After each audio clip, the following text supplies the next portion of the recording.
नहीं, मुझे समझ के बाहर है कि गर्दन काटने की आवश्यकता क्यों, गर्दन काटने की सोच ही इस संवैधानिक लोकतंत्र में पैदा क्यों होती है।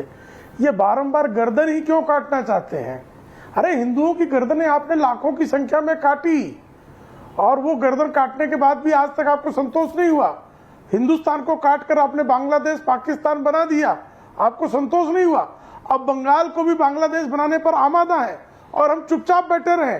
इसको ममता बनर्जी की राजनीति का सिर्फ हिस्सा मानकर हम शांत बैठे रहे। जिस तरह से अभी आपके चैनल पर राशिद शरीफ व्यंग्य कस रहे थे, ताने मार रहे थे, ये ताने मार रहे हैं हैदराबाद में बैठकर। हिंदुओं का घर जलाया जा रहा है और उस पर अट्टहास कर रहा है एक मुसलमान हैदराबाद में बैठकर, और हम उसको जो है सहिष्णुता की जो है पाठशाला में हम पढ़ाएं कि हमारे जो है हिंदुओं के घर फूंके जाएं तो अट्टहास हैदराबाद से हो, हिंदुओं का रक्त नरसंहार हो तो हम जो है कहें कि गर्दन कट जाए। प्रेम से कटे जी, प्रेम, ये प्रेम है। ये गर्दन हिंदुओं की क्यों काटी जाएगी भाई। हिंदू क्या जो है कुर्बानी का बकरा है कि जब मन करे आप आए हिंदुओं का गर्दन काट दें और हिंदू चुपचाप सहता रहे। हिंदू जो है गंगा जमुनी तहजीब के नाम पे हिंदुओं की कुर्बानी दी जाए, भाईचारे के नाम पे हिंदुओं को चारा बना दिया जाए और हम चुपचाप सुनते रहें, देखते रहें। ये नहीं चलेगा। ना तो किसी मुसलमान के पर अत्याचार होना चाहिए, न किसी हिंदू पर अत्याचार होना चाहिए। हम बराबरी की बात क्यों नहीं करते। हम आपने एक वक्फ का कानून बना है, संसद से बना है, तमाम लोगों से पूछ कर बना है, एक संवैधानिक प्रक्रिया से बना है। उस पर आपने सर्वोच्च न्यायालय में चुनौती दी है ना। सर्वोच्च न्यायालय पे भरोसा नहीं है, उसके लिए आप हिंदुओं का घर जलाएंगे तो कानून पकड़ेगा। हिंदुओं के सिर पर बंदूक रखकर अगर आप सोचते होंगे कि आप इस देश के संविधान से मजाक उड़ा लेंगे तो भूल जाइए। हिंदू अगर उतर आया तो बड़ी मुश्किल हो जाएगी राशिद शरीफ, बहुत मुश्किल हो जाएगी। हैदराबाद बैठना मुश्किल हो जाएगा। इसलिए हिंदुओं के ऊपर जो है इस तरह से अट्टहास करने का दुष्कर्म मत करो, बंद कर दो। ये जिन्ना का राज नहीं है। नहीं, ये जो वार करते हैं कि बीजेपी 80-20 करती है, ये हिंदुस्तान जानता है। ए शुक्ला क्या होता है राशिद जी? नहीं, क्या ए शुक्ला क्या होता है? नहीं, ए शुक्ला क्या होता है? प्लीज रिलैक्स नहीं करना। नहीं राशिद जी क्या होता है ये? वो आपको राशिद जी कह रहे हैं क्या होता है ये शुक्ला? प्रेम दादा please both the faders down. क्या होता है प्रेम दादा? प्लीज आपने अपनी बात बोली। राशिद जी क्या होता है शुक्ला? गलत है ये। भड़काना नहीं, भड़काना भड़कने वाले से ज्यादा होता है, दोषी होता है भड़काना। 80-20 कहते हो तो बेसिक गणित होता है, 80-20 से बड़ा होता है। बस प्रेम शुक्ला जी यही आपको अपनी भाषा में समझा रहे थे। बोल लो कि 80-20 से ज्यादा आता है। बोलिए लेकिन बंगाल पे कुछ तो फूटिए जनाबे आली। देखिए कुछ तो बोलिए बंगाल पे। बोलिए, सुनिए, मैंने बंगाल पे बोला। बोलिए अनुराग जी, सुन तो बोलने दीजिए। बोलिए। आप देखो बीच में कमेंट्री करते हैं, बीजेपी बोलेगा बोलिए। मैं बोलूंगा कमेंट्री। देखिए मैंने पहले बोल दिया, बंगाल की हिंसा को कोई सपोर्ट नहीं करता। जो हिंसा कर रहे हैं, जिन्होंने हिंसा की है, उन्हें कड़ी से कड़ी सजा मिलनी चाहिए। लेकिन मैं शुक्ला जी से पूछना चाहता हूं, क्या बैकवर्ड हिंदू नहीं है? क्या दलित हिंदू में नहीं आते? जिनके लिए आप नंगी तलवारें वहां पे लहराई जाती हैं, उनको हिंदू नहीं मानते? क्या दलित को हिंदू नहीं मानते?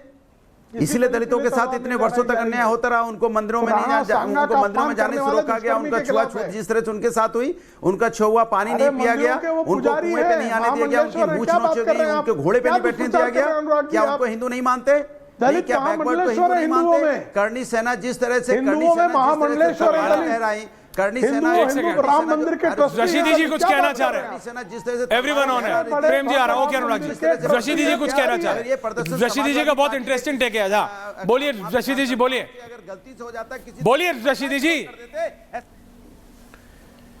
मैं सिर्फ ये कहना चाहता हूं कि वक्फ बिल अमेंडमेंट हो गया है, कानून बन गया है।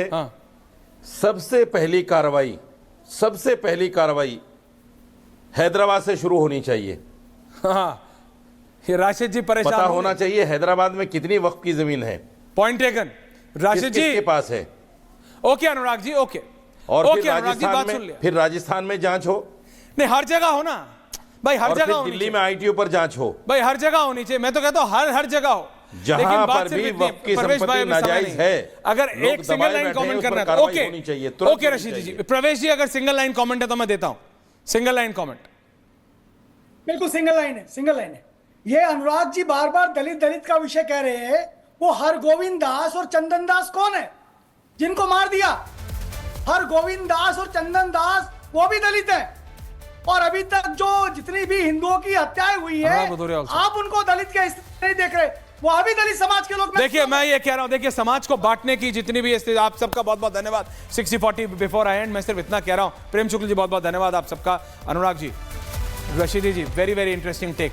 लेकिन मैं सिर्फ इतना कह रहा हूं दर्शकों, चाहे आगरा हो या बंगाल, आगरा में ये तलवारें लहराई गई, सही नहीं है। It's not good. आपका रीजन कुछ भी हो, आपका कारण कुछ भी हो, आंदोलन करने का भी तरीका होता है, कुछ नियम होते हैं। ये नंगी तलवारें लहराना, चलो साइन ऑफ हेल्दी डेमोक्रेसी। एक को भी चोट नहीं लगी, महिलाएं भी हैं, मैं देख पा रहा हूं, किसी को चोट नहीं लगी, कहीं कोई घटना नहीं हुई। That is a positive point, but तब भी इसको जस्टिफाई नहीं किया जा सकता। और बंगाल क्या हो रहा है? Court has to intervene, court has to intervene. ये हमको देखना पड़ेगा। ये हमारा समाज, ये जो समाज के ठेकेदार बने हुए हैं, ये अब गलत तरफ तो नहीं लेके जा रहे हैं।